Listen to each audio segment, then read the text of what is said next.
Develop these 5 abilities as part of your personal development quest. I call them the 5 abilities.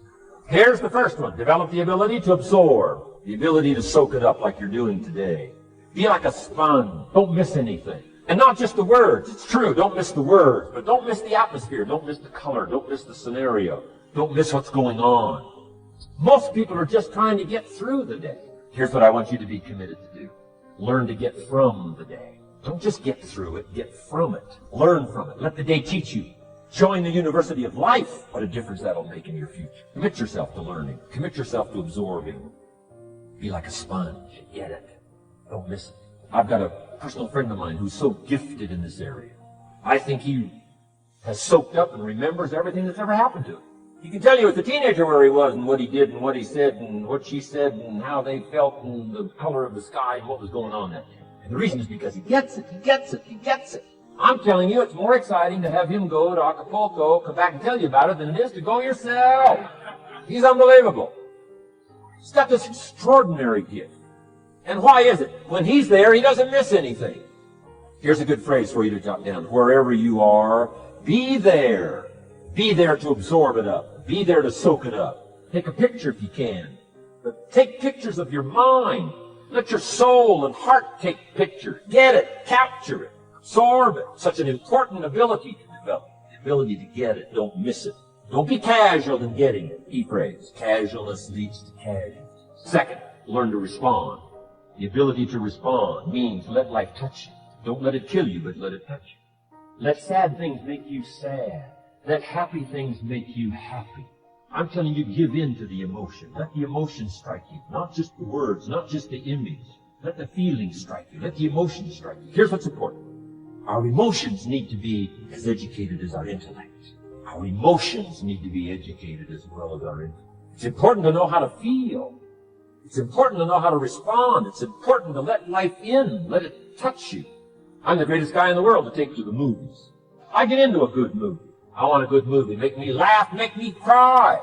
Scare me to death. Teach me something. Take me high, take me low. Just don't leave me as I was when I came in. Touch me. Do something to me.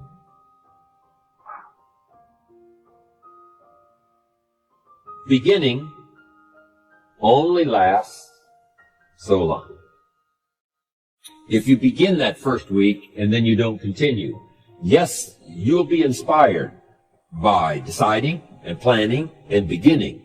But all of that now will start to fade away if you don't do number 4. One of the great sources of inspiration is progressing. Once you've gotten started, now you proceed, you progress. Now you go to class the second week, you go to class the third week. But it's not only progressing in terms of time, it's progressing in terms of what you're learning, progressing in terms of getting the information that you hadn't discovered before. Now you're excited about that. Progress. One of the greatest sources of inspiration is progress. When you start jogging around the block, and at first it's a little difficult, and then it's 2 blocks, and then you go around 4 or 5 times. But then you notice you're breathing easier. You notice when you go up a flight of stairs, you're not out of breath. And it suddenly occurs to you, in a fairly short period of time, you're making progress. With these incredible Herbalife products, when people first start taking the products, and they've got some health challenges, and they discipline themselves, they do it the first day, and the second day, and the first week, and the second week, but it isn't long. If they need to lose some weight, a pound or 2, 4 or 5 pounds, that is so incredibly exciting. You don't have to wait for 50 pounds. You don't have to wait for 100 pounds. That first one, that first 2 or 3, making progress. Having more oxygen in your lungs. You can tell within a short period of time, I'm making progress on my oxygen supply. I'm making progress on losing weight. Then when you start making progress in your business, your ability to make contacts, your ability to talk to people. So the man who shared with me ideas that changed my life, I want to share with you 3 of those basic subjects. When I met him, I was 25 years old. And when I first got acquainted with him, I used a lot of excuses as to why I wasn't doing well. And he said, well, tell me a little bit about your story. And I told him, I was behind on my bills, had pennies in my pocket, nothing in the bank, that I was embarrassed about being behind on my big mouth promises to my family. And then he gave me one little simple phrase that really forever changed my life. Here's what he said. Mr. Rohn, if you want the future to change for you, you've got to change. And he said, if you don't change, the next 6 years of your life is going to be just like the last 6. You'll still be behind on your bills. You'll still be behind on your promises. But then he gave it to me in the form of a promise. When I was 25 years old, I've remembered it all these years, and I've shared this promise now with probably over 3 million people in the last 30 plus years. And it's going to be valid for you, so listen carefully to this promise. My teacher said to me, young man, if you will change, everything will change. If you will get better, everything will get better for you. What a clear message that was for me. He said, if you'll change your philosophy, if you'll change your habits, if you'll refine your thinking, if you'll change and accept some new disciplines, if you'll turn the corner where you've been in the past, go for a new life for the future, he said all kinds of remarkable things will happen for you if you will change. Before I met Mr. Shoaff, I used to cross my fingers and say, I sure hope things will change. I was hoping the government would change and the tax structure would change and that my boss would change and pay me more money. I was hoping that, economics would change and prices would come down. And I was hoping that circumstances would get better. And then I discovered from my teacher that those things are going to continue the same. In fact, all of those things that happen to us is kind of like the wind that blows. And the wind blows on us all. In fact, in America especially, the last 6,500 years of recorded history, we've got probably the most favorable wind that's ever blown. Economics and circumstances, living in a free country, democracy and freedom, an excellent economy. Sure, we struggle at times, but compared to the rest of the world in the last 6,500 years, we've got the best wind ever. But if you just let the wind blow, I'm telling you, it won't take you where you want to go.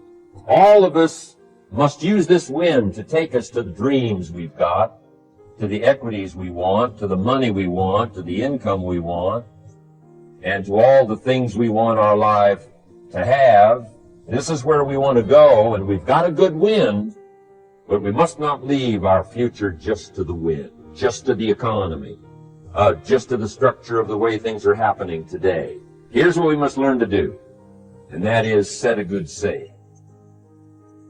And if you'll learn to set a good sail, and that's what my teacher taught me in those early days. He said, Mr. Rohn, the wind is going to blow however it's going to blow. Politics are going to be politics. The economy is going to be the economy. And however it turns out, that's the way it's going to be. What you must learn to do is not to wish for a better wind. That's naive. The key is to wish for the wisdom and the skills and the learning so that you can set a better sail. There's no other thing that will make you as completely crystalline focused on anything other than war. There's bad guys that you are trying to kill and they are trying to kill you. You can't get any more focused than that right there. When I had this conversation, and I've also said, that the best times of my life, hands down, the best time of my life up to this point was being the task unit commander in the Battle of Ramadi, without question. The worst times of my life also were being the task unit commander in the Battle of Ramadi. By the way, thank you. It was an honor. It was an honor to serve. The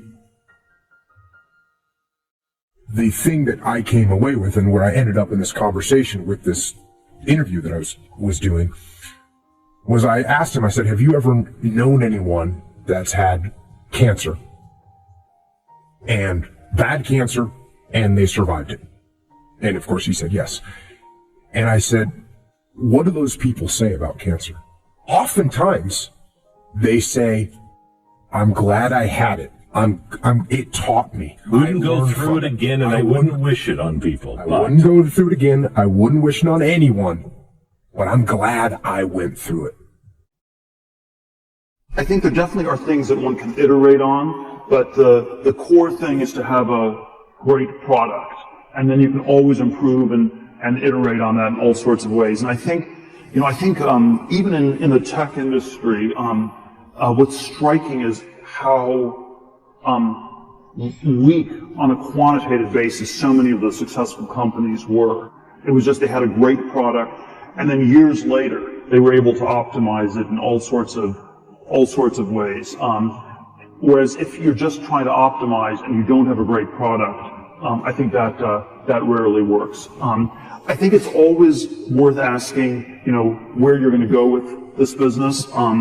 And so I think we're always focused on very short time horizons because you have to, figure out a way to get through the next month, the next quarter. How do you get some customers? How do you track? But it's always worth thinking ahead, 5 to 10 years. Why will this be a really valuable business in 5 to 10 years? And, how's the competitive landscape going to develop? How's technology going to develop? How's the world going to develop? These are hard questions to answer, but I think the great entrepreneurs that I know always have some perspective on it. And it might be wrong, but it's just, this is what's going to happen, and then it's sort of well reasoned. And so you have a plan. It's, when I was playing chess, in junior high school, one of the early lessons I learned was a bad plan is still always better than no plan at all. Right. And so, have a plan. You can always change it, but don't just pretend that you have no clue about what's going to happen and that everything about the future is random. If you sort of say that everything's random and out of your control, that's the way you set yourself up for failure. It's not enough to have a great idea and the focus and the conscientiousness to see it to fruition. You must have the strength and the resolve and the courage to pursue that idea even when the rest of the world thinks you're insane.